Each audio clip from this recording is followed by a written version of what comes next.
கிருஷ்ணகிரி மாவட்டம் ஓசூர் அருகே மாநில எல்லையில் உள்ள ஜூஜுவாடி சோதனை சாவடி பகுதியில் போலீசார் வாகன சோதனையில் ஈடுபட்டிருந்தனர். அப்போது கர்நாடக மாநிலம் பெங்களூருவிலிருந்து வந்த காரை போலீசார் தடுத்து நிறுத்த முயன்றனர். அப்போது காரை ஓட்டி வந்த நபர் நிறுத்தாமல் தலைமை காவலர் ராஜீவ்காந்தியை இடித்துவிட்டு சென்றார். இதனால் தலைமை காவலர் காரின் முன்பக்கத்தின் மேல் விழுந்தார்.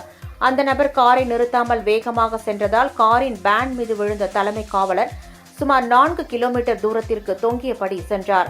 சினிமா பட பாணியில் நடந்த இந்த சம்பவம் தேசிய நெடுஞ்சாலையில் சென்ற பொதுமக்கள் மற்றும் வாகன ஓட்டிகளுக்கு பெரும் அதிர்ச்சியை ஏற்படுத்தியது.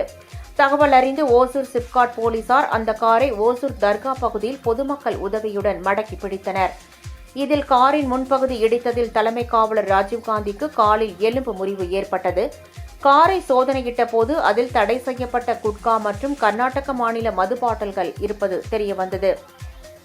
இதையடுத்து காருடன் அவற்றை பறிமுதல் செய்த போலீசார் ஓசூர் காலேகுண்டா பகுதியைச் சேர்ந்த ஓட்டுநர் யாரப் பாஷாவை கைது செய்தனர். பறிமுதல் செய்யப்பட்ட குட்கா பொருட்களின் மதிப்பு 2,20,000 ரூபாய் என போலீசார் தெரிவித்தனர். இந்த சம்பவம் ஓசூர் பகுதியில் பெரும் பரபரப்பை ஏற்படுத்தியது.